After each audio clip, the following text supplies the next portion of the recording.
These 3 AI email mistakes are getting people flagged, banned, and blocked by Gmail, and most people don't even realize that they're doing them. AI has made it easier than ever to send mass emails, but they leave digital footprints that Google spam filters can see from a mile away. Most people think they're being efficient, but they're actually just scaling their way into account restrictions and bans. So in this video, I'm breaking down the 3 largest AI email mistakes that you're probably making right now and what you can do to avoid them for better deliverability.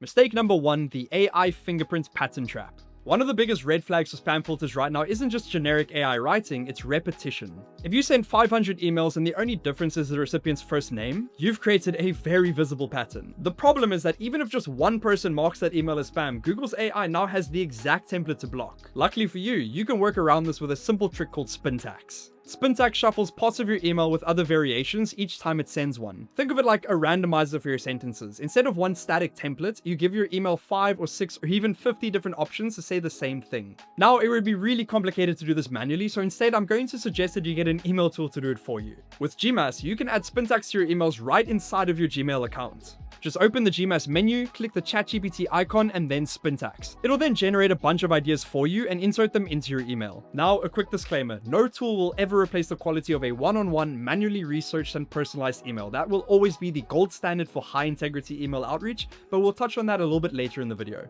Mistake number 2 is an unrealistic sending volume. AI lets you generate a week's worth of emails in seconds, but the mistake many people make is trying to send all of them in one go. Real human beings don't send 500 emails a minute, and Google spam filters are well aware of that. When a sender domain goes from 0 activity to a massive burst of emails, it triggers Google's anti-bot sensors. So even if your content looks perfect, your behavior is super suspicious. Now, fortunately for you, all you need to do to avoid this is to mimic a natural human sending pace, because legitimate business communications happen over time, not in a single burst. People have been avoiding this issue for years, and I'm going to show you how to do it. This is done using a method called speed throttling. It works by gradually sending out your emails over time to mimic natural human sending behaviors. For example, 1 email every 3 minutes until all of them are sent. That is all automated, you just have to set it up. Once again, there are a handful of email tools that can do this for you, but they all work in a pretty similar way. Just pick the length of time you want between your emails and it handles the rest. It's the safest way to scale your volume while still respecting the platform's sending limits. And mistake number 3 is adding zero authentic personalization. This is arguably the most important thing to focus on from this video. There are a lot of AI tools out there today that can personalize emails by doing some surface level research on each of your prospects,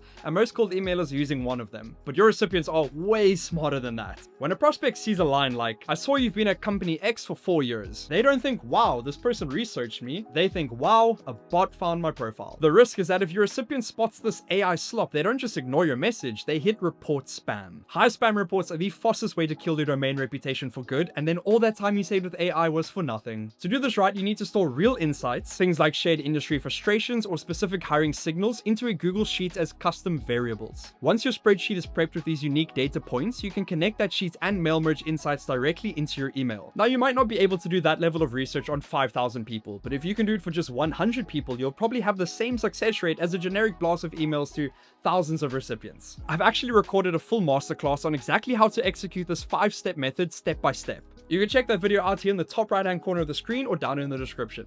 But the key takeaway is this. When it comes to sending mass emails, it's no longer about who can send the most emails, but it's about who can send the most human emails. While AI can help you scale your outreach, it severely lacks the human touches that actually help get you responses and avoid spam filters. So if you were hoping to just type a prompt into ChatGPT and suddenly get more business, then you're out of luck. But you can reduce the risks of getting blocked by doing these 3 things. Break the technical patterns with spin tax so that Google doesn't see the fingerprint, throttle your sends to look like a real person, and genuinely personalize your messages so that prospects actually want to reply.